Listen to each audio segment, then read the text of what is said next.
Minasan, mari kita lanjut ke chapter 10 dari Record of Ragnarok Gods Apocalypse. Sebelum saya lanjut, siapa tahu ada yang senang dengan konten sejarah. Bantu subscribe channel sejarahku ya Minasan, linknya ada di deskripsi. Diawali dari pengumuman pemenang putaran kedua ronde pertama, yaitu Kitian Dasheng Sun Wukong. Herakles masih berada di arena dengan menahan tubuh Prometheus, sedangkan Ares menatapnya dengan getir. Kemudian, Patkai dan Wuching langsung menyambut kakak pertama mereka yang memang hebat seperti biasanya. Meskipun kakak pertama mereka bilangnya tidak berminat, tapi kakak Sun Wukong tetap berhasil melakukannya. Namun, Sun Wukong hanya berjalan diam dan tidak mempedulikan ucapan keduanya. Sun Wukong mengatakan bahwa dia tidak suka, lalu meninju dinding hingga hancur. Sun Wukong bertanya-tanya, kenapa dirinya harus sekesal ini? Rupanya, perkataan Prometheus tentang menyelamatkan seorang teman yang seharusnya tidak butuh alasan apapun membuat Sun Wukong mengingat Biksu Tong. Saat itu, Biksu Tong berbicara pada Sun Wukong muda yang pasti memiliki pikiran yang sama. Kita pun diperlihatkan wajah Biksu Tong yang memiliki banyak luka dan akhirnya punya rambut juga. Ini Biksu Tong habis jadi preman apa gimana ya? Sun Wukong pun menolak anggapan Biksu Tong dan memakinya sebagai biksu sialan. Kemudian di tengah keriuhan para penonton, Zeus berkomentar seperti yang diharapkan dari seorang pesaing. Pertama-tama, ini adalah kemenangan telak. Pertarungan Prometheus sangat menakjubkan. Kalau saja lawannya bukan Kitian Dasheng Sun Wukong, Zeus tidak tahu bagaimana hasilnya nanti. Hermes beranggapan setidaknya dengan kekalahan Prometheus, mereka tidak perlu lagi khawatir jika Ragnarok akan dicegah. Membuat Zeus merasa aneh jika ada dewa yang mencoba berpihak pada umat manusia. Di antara para peserta petarung Apocalypse, Prometheus adalah yang terbaik. Ares pun menegur ayahnya karena Kitian Dasheng Sun Wukong berjuang melalui perjalanan yang sulit demi keselamatan umat manusia. Bukankah dia salah satu dewa yang juga berada di pihak umat manusia? Zeus justru tertawa, sedangkan Hermes menyebut bahwa perjalanan ke barat memang perjalanan yang paling berat bagi Sun Wukong dan yang lainnya. Itu terlalu brutal. Tapi setelah mereka menyelesaikan perjalanan itu, dia belum menemukan tujuannya yang baru yang melampaui perjalanan ke barat atau musuh yang tangguh yang harus dia kalahkan. Hermes dengar Sun Wukong menghabiskan ratusan tahun tanpa melakukan apapun. Zeus berkomentar bahwa Sun Wukong telah jatuh ke dalam sindrom kebosanan. Dengan semua kekuatan itu, dia tidak memanfaatkan apapun. Menyedihkan sekali. Tidak seperti peserta Apocalypse lainnya, Sun Wukong tidak memiliki tujuan atau niatan yang mendalam.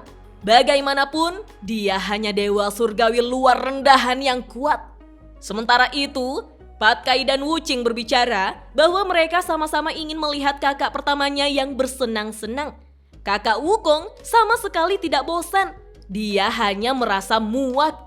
Meski mereka telah melakukan yang terbaik untuk membawa kembali kitab suci ke India, namun umat manusia sama sekali tidak berubah. Sun Wukong pun mengingat percakapannya dengan Biksu Tong saat menuliskan kitabnya dan mengatakan bahwa suatu hari nanti Sun Wukong akan mengerti. Biksu Tong tidak akan pernah menyerah. Sebenarnya, secara historis, Tang Sanzang atau biasa dikenal sebagai Biksu Tong Samchong, dia melakukan perjalanan dari Cina ke India untuk membawa kitab suci. Dikatakan bahwa dia mendedikasikan seluruh hidupnya untuk pekerjaan penerjemahan ini. Sun Wukong menanyakan, apa gunanya melakukan ini setiap hari? Biksu Tong justru tertawa mendengar pertanyaan berulang dari Sun Wukong. Dia menjawab, tentu saja dia tahu akan hal itu. Manusia itu tidak akan bisa berubah begitu banyak dalam waktu yang singkat. Lagi pula, kitab suci ini hanyalah salah satu metode untuk mencapainya. Tapi Meskipun mereka tidak bisa menyelamatkan manusia, selama manusia masih hidup di planet ini, maka keinginan mereka, pikiran mereka masih akan terus terhubung. Kalau memang begitu, maka perjalanan mereka, sejarah mereka tidak akan sia-sia. Biksu Tong yakin suatu hari nanti Sun Wukong akan mengerti. Sekarang Sun Wukong menjawab bahwa dia masih belum mengerti. Sun Wukong pun mulai berlari kencang dan mengomel bahwa Biksu Tong selalu saja seperti itu, melakukan apa saja yang diinginkan dan mencapai pencerahan. Jadi, suatu hari nanti kapan? Katakan dasar biksu sialan. Baik sekarang atau di masa lalu, Sun Wukong hanya ingin membuat masalah. Hanya itu saja, seperti masa-masa itu. Ternyata tidak seburuk yang Sun Wukong bayangkan. Patkai dan Wuqing pun terkejut melihat Sun Wukong yang berlari lalu tersenyum. Menurutnya, membuat keributan tentang sesuatu ternyata tidak seburuk yang Sun Wukong bayangkan. Sun Wukong pun tersenyum dan mengeluarkan tongkatnya seolah-olah Sun Wukong telah mendapatkan pencerahan. Ketika Jar mengumumkan untuk perbaikan arena yang telah porak-poranda dan meminta kepada semua penonton untuk memberikan sedikit waktu kepada mereka, tiba-tiba dia terkejut dengan kemunculan Sun Wukong di sampingnya. Sun Wukong pun merasa Jar terlalu berisik saat terkejut. Lalu, para penonton bertanya-tanya, kenapa Sun Wukong ada di tempat seperti itu? Bagaimana dia bisa sampai ke atas sana? Ternyata, Sun Wukong memanjangkan tongkatnya dan berjalan menuju pilar tinggi tempat Jar berdiri. Ares, Zeus, dan Hermes terkejut karena Sun Wukong menggunakan tongkat Ruyibang sebagai jembatan. Zeus bertanya-tanya, apa maksudnya semua ini? Sun Wukong lalu meminjam mikrofon yang dipegang oleh Jar. Dia mulai berbicara, apa kau bisa mendengarku, orang tua yang menyebalkan? Dan kalian semua juga, para dewa-dewa sialan, dengarkan baik-baik ya. Aku akan mengatakannya sekali dan untuk selamanya. Kalau Sun Wukong menang di pertarungan ini, maka kiamat untuk umat manusia harus dibatalkan.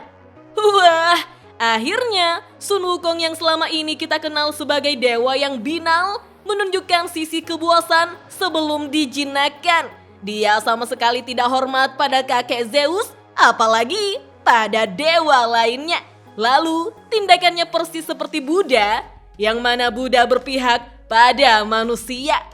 Sejenak semua orang terdiam, namun beberapa detik berselang, kehebohan pun melanda Valhalla. Semua dewa begitu terkejut mendengarnya. Reaksi Sun Wukong justru tertawa setelah mengejutkan mereka. Jika dewa memutuskan untuk menghancurkan umat manusia karena hanya keinginan semata, berarti dewa juga bisa menyelamatkan umat manusia sesuai dengan keinginannya sendiri. Tidak ada sanggahan kan?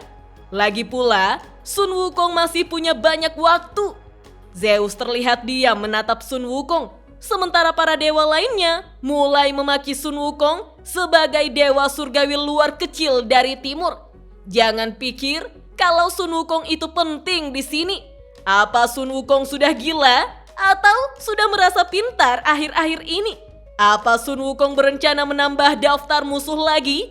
Surga hanya untuk beberapa manusia yang taat. Patkai pun memanggil Wuqing, di mana Wuqing melepaskan kacamata hitamnya dan menangis haru karena kakak pertama mereka akhirnya telah kembali. Begitupun Patkai yang melepas kacamata hitamnya. Dia mulai tertawa meski mengeluarkan air mata. Lalu Patkai memaki reaksi para dewa yang konyol. Bagi kakak Sun Wukong, itu adalah sesuatu yang selalu dia lakukan seperti biasanya. Hayo lo minasan, siapa yang masih ingat lirik opening Sun Gokong? Tak pernah berhenti bertindak sesuka hati, keras sakti. Sun Wukong pun turun dari pilar tempat Jar dan mulai berjalan kembali. Sun Wukong kini merasa jauh lebih baik sekarang. Lagi pula, ini sama sekali tidak masuk akal. Sun Wukong kesal pada dirinya sendiri yang terus berkeliaran tanpa melakukan apapun. Dia sama sekali tidak seperti dirinya. Patkai dan Wuqing pun menyambut kakak pertamanya. Bagi Sun Wukong, aku adalah aku dan aku harus melakukan apapun yang aku mau. Sebagaimana adanya, seperti dulu. Kau juga berpikir begitu kan? Kita pun diperlihatkan bagaimana pengumuman Sun Wukong tadi disiarkan di layar. Prometheus yang telah mendapatkan perawatan kini terlihat tersenyum senang saat mendengarnya. Begitupun Herakles yang bersemangat mendengarnya. Namun ada Dewa Iblis Belial sebagai dewa surgawi luar, sang dewa yang tak tersentuh. Dia memuji Sun Wukong, itu bagus sekali. Lagi pula, dewa tidak harus kuat dan yang lebih penting, dewa harus bebas. Dan chapter 10 Record of Ragnarok Gods Apocalypse pun berakhir sampai di sini minasan. Langsung saja yuk kita ke chapter selanjutnya. Dah.